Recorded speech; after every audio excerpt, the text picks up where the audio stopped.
Selamat siang para netizen dimanapun kita berada, salam inspirasi bagi kita semua. Ini agak menarik juga ya.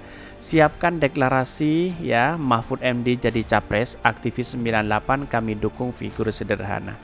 Walaupun deklarasi di mana-mana, kalau dia tidak punya tiket untuk maju di Pilpres di 2024, ya percuma begitu kan.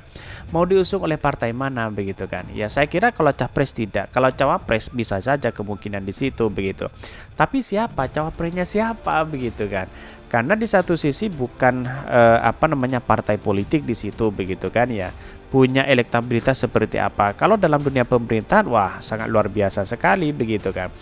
Tapi sedikit orang yang percaya kepada Pak Mahfud itu sedikit begitu kan. Lebih baik Pak Mahfud itu dipercaya sebagai ya membongkar kebobrokan rezim-rezim hari ini atau pemerintah-pemerintah hari ini yang melakukan tindak pidana korupsi begitu atau pencucian uang ya.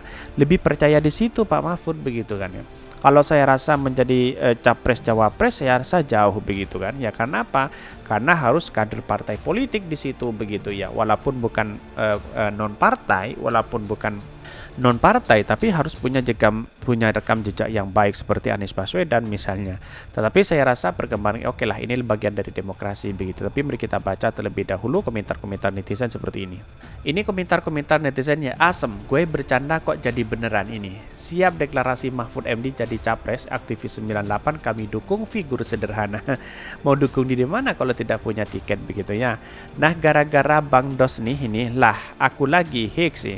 Orang ini lebih parah lagi, MED licinnya minta ampun, jangan sampaiin ya. Ada partai baru ini, cuma memecah belah aja kak ini. Jadi isu 300 itu maksudnya, yes ini. Maka jangan suka bercanda om ya, serius lah ini. Nggak asik punya presiden yang mudah masuk angin ya, malaikat pun bisa menjadi iblis bila masuk kabinet. Ternyata beliau menceritakan tentang dirinya loh, ho. Ini ada pro kontra begitu, jadi om ini. Wah, tapi banyak calon makin bagus sih. Ayo kita nextnya. Ini ada pro dan kontra di situ begitu. Kalau memang ingin menjadi calon presiden, cawapres misalnya, ya posisinya cawapres misalnya, ya harus punya elektabilitas dan popularitas yang baik begitu kan. Saya rasa dalam perkembangan ini dari seorang menteri ya naik menjadi cawapres itu perjalanannya sangat sulit ya. Karena apalagi presidensial threshold hari ini begitu 20%, harus kader partai terlebih dahulu punya elektabilitas yang tinggi begitu kan. Ya walaupun Pak Mahfud dalam beberapa survei masih jauh begitu kan dibandingkan dengan AHY, dibandingkan dengan cawapres yang lainnya begitu kan. Artinya ya kalau jauh ya tidak bisa begitu kan.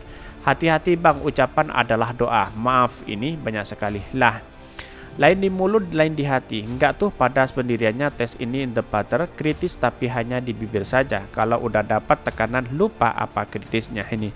Diaminin om jadi kejadian ini. Partai apa yang mengusungnya? Menyesengsarakan. Ini banyak sekali kata-kata sebagian dari doa ya. Ya boleh-boleh aja sebenarnya begitu kan. Walaupun ada pro dan kontra misalnya ya, ya ini negara demokrasi begitu. Ya boleh-boleh saja mengusulkan siapa saja begitu kan ya. Mau mengusulkan si A, si B dan si C terserah begitu. Tapi mau didukung oleh partai mana begitu kan. Setelah dapatkan pranker masa akan dilanjutkan sama Kang Michel. Ini pro dan kontra. Tapi mari kita baca terlebih dahulu beritanya seperti ini. Ini dikutip dari konten Jatim ya, siap deklarasi Mahfud MD jadi capres, aktivis 98 kami dukung figur sederhana. Wah, dikutip dari konten Jatim ya, sejumlah aktivis ya 98 mengaku siap mendeklarasikan ya dukungan kepada Menteri Koordinator Politik Hukum dan Keamanan Menko Polhukam Mahfud MD ya. Aktivis 98 mengaku ya Mahfud MD agar bisa masuk ke dalam bursa Pilpres di 2024 karena merasa Menko Polhukam itu cocok menjadi pemimpin.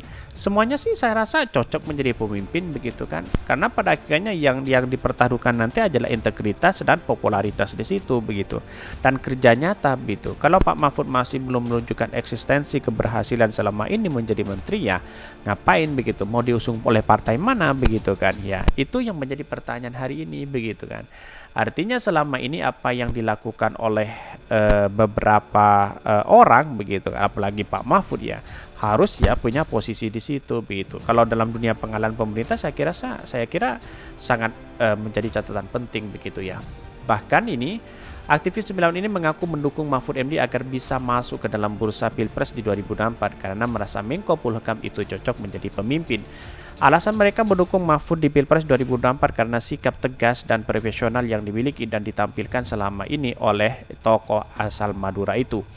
Bahkan ya, kebulatan tekad kami mendukung figur sederhana, jujur dan pemberani profesional Profesor Mahfud MD menjadi Presiden RI di 2021 dalam keterangan tertulis. Bahkan ya, deklarasi tersebut rencananya akan digelar sore ini di Bilangan, Jakarta Timur.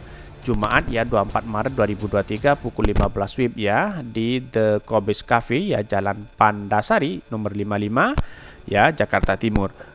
Bahkan ya beberapa nama yang ikut terlibat di dalam deklarasi tersebut antara lain adalah Sulaiman Haikal, Harlina Butar ya LKPPI, Ignatius Indro, Diding Khairuddin, Komar Al-Harashi, David Ali, Firdaus Ali dan Muhammad Rais dan Habib Helmi Soleh. Wah, ini kenapa ya kok gencar-gencir mendeklarasikan Pak Mahfud begitu ya. Memang menjadi potensial sih sebenarnya, tapi perlu diingat begitu kan. Rekam jejak itu pasti ada. Yang namanya Pak Mahfud ya punya rekam jejak yang baik, tapi di satu sisi punya kelemahan begitu kan.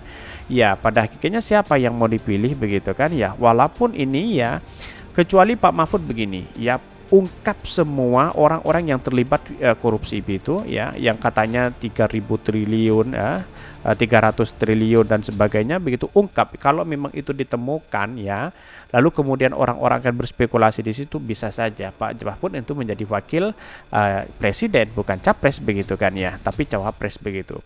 Tapi kalau selama ini muncul spekulasi si A, si B dan si C begitu, apalagi ada perlawanan dari DPR, saya rasa perkembangan hari ini sangat sulit sekali untuk menjadi posisi cawapres begitu kan.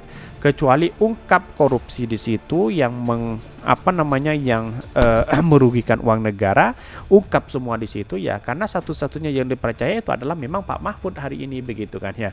Kalau selama ini tidak dibongkar ya bisa saja begitu kan ya, sampai sekarang tidak bisa menjadi calon presiden. Saya kira apa yang dilakukan oleh Pak Mahfud, kalau memang dia benar-benar ditelusuri benar sesuai dengan data, itu periksa semua pejabat-pejabat itu begitu kan begitu logika kita begitu. Tetapi kalau masih menunjukkan spekulasi si A, si B dan si C tanpa data, maka saya kira jauh untuk menjadi calon presiden begitu ya, kecuali diungkap bahwa orang atau publik bisa dipercaya begitu kan, akan mempercayai Pak Mahfud itu sendiri begitu.